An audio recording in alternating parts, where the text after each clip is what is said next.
Bab 571. Ini baru namanya, licik. Billionsi sudah berdiri di hadapan Louis Lu, mengambil pedang dari tanah, dan meletakkan di pundaknya yang berotot. Matanya tajam dan ekspresinya dingin. Persaingan ini adalah persaingan. Namun nyatanya ada niat membunuh yang tersembunyi.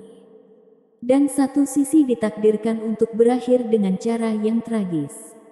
Dan hal tragis ini kemungkinan besar terjadi pada Louis Lu.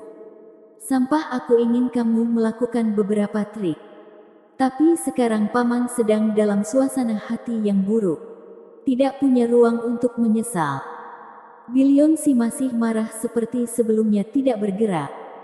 Tetapi aura mengamuknya sudah seperti rolet mekanis yang dihidupkan. Bergemuruh tanpa henti.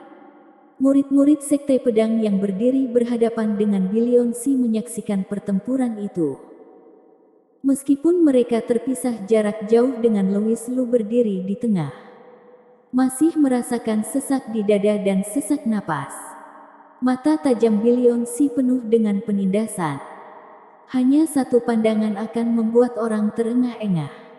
Ini sama sekali tidak berlebihan. Reputasi Billionsi di antara tiga sekte pedang utama terlalu besar. Dia telah lama dikenal sebagai kepala generasi muda. Biasanya, para murid sekte pedang itu tidak akan memiliki keberanian untuk mengangkat kepala ketika melihatnya. Belum lagi Billionsi sedang dalam keadaan marah saat ini. Auranya secara otomatis menjadi semakin mendominasi.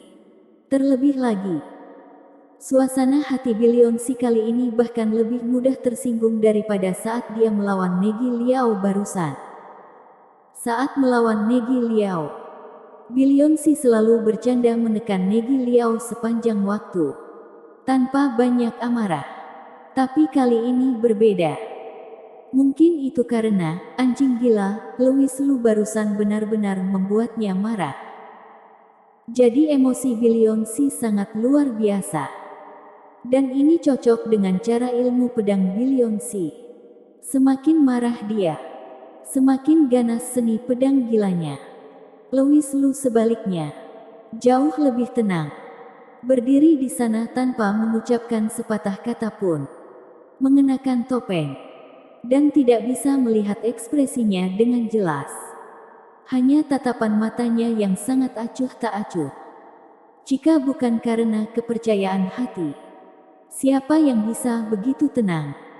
Tapi Billionsi benar-benar tidak tahu dari mana asal Louis Lu. Bahan limbah yang baru saja menembus periode pembangunan fondasi. Dan postur tenang Louis Lu hanya akan membuatnya semakin marah. Berpura-pura di depanku. Cari mati. Teriak Billionsi melangkah maju. Pedang yang dibawa bahunya tersapu dalam sekejap. Dan suara berderak dari udara bisa terdengar dengan sangat jelas. Begitu dia bergerak, Billionsi benar-benar marah kali ini. Tidak tahu berapa banyak trik yang bisa diperjuangkan oleh pewaris kaisar pedang di tangannya. Semua orang di sekitar terdiam. Hati Roni Liao tiba-tiba berkedut. Dia menduga Billionsi mungkin akan menyerang dengan keras. Tetapi dia tidak menduga bahwa dia akan menjadi sangat kejam begitu dia bergerak. Dia tidak memberi Louis Lu kesempatan untuk membuatnya. Roni Liao siap menyelamatkannya kapan saja. Tetapi ketika dia melirik Jerome Sie dan Jerome Sie yang menjaganya dengan ketat, ekspresinya menjadi sedikit lebih serius. Bang bang bang. Billionsi membuka dan menutup pedang lebar di tangannya. Gelombang udara bergulung di bawah kakinya. Tanah bergetar dengan setiap langkah. Auranya sangat menakutkan. Dan bayangan pedangnya yang lebar, tumpang tindih satu demi satu, tersapu dengan niat pedang tingkat master yang kuat. Dan akhirnya niat pedang memadat ke puncak dan bergabung ke ujung pedang. Dan bayangan pedang yang tumpang tindih yang tak terhitung jumlahnya tiba-tiba meledak. Ledakan, seperti guntur di tanah. Setelah bayangan pedang hancur, Itu berubah menjadi badai mengerikan yang tak terhitung jumlahnya. Meledakkan pakaian Louis Lu seperti perahu yang tak berdaya di tengah badai. Ternyata orang bodoh. Melihat Louis Lu tidak bersembunyi, Billionsi mencibir dengan ganas. Pada detik berikutnya, sosoknya menembus badai yang keras itu. Dan ujung pedang yang penuh dengan niat membunuh menghantam kepala Louis Lu dengan keras. Ya, hancurkan.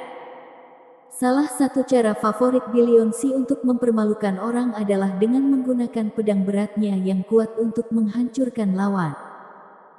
Dia tidak menunjukkan belas kasihan sama sekali dalam serangan ini. Semua kekuatan mengamuknya. Pukulan pedang ini pasti cukup untuk membuat kepala Louis Lu meledak seperti semangka. Pantas mati. Ekspresi Roni Liao langsung berubah. Tanpa penundaan, Roni Liao menunggu kesempatan untuk bergerak.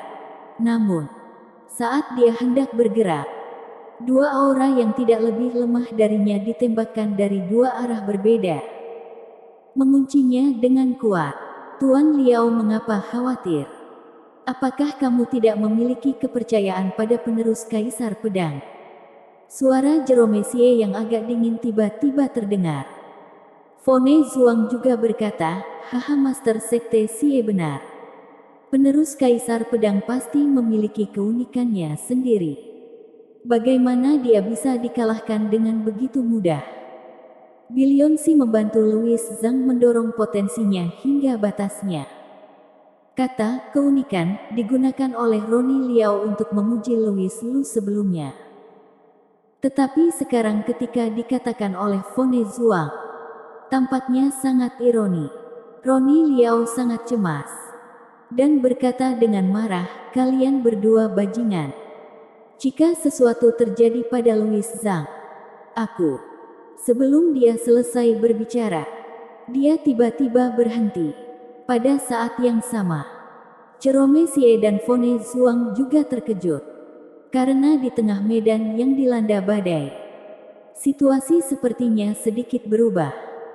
Dan aura aneh yang berbeda dari Billionsi tiba-tiba keluar. Ini seni pedang hantu. Jerome Xie sangat akrab dengan aura aneh ini. Itu adalah seni pedang mistik. Sejak kapan Billionsi memahami seni pedang hantu? Jerome Xie awalnya ingin bertanya pada Fone Zuang. Tetapi dia melirik Fone Zuang. Kebetulan Fone Zuang menatapnya dengan ekspresi bingung. Kemudian, keduanya gemetar pada saat bersamaan. Bukan Billionsi. Mereka tidak pernah berpikir bahwa Louis Lu orang luar dapat memahami seni pedang mistik dalam waktu sesingkat itu.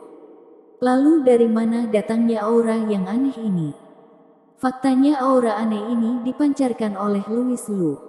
Saat Billionsi mengenainya, dia menggunakan seni pedang mistik. Dan 5 bayangan pedang memadat di sekelilingnya.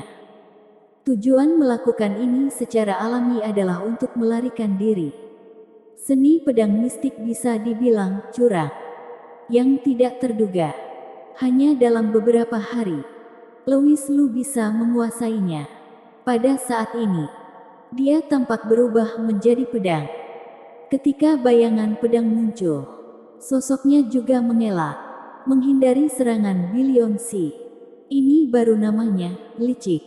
Bersambung.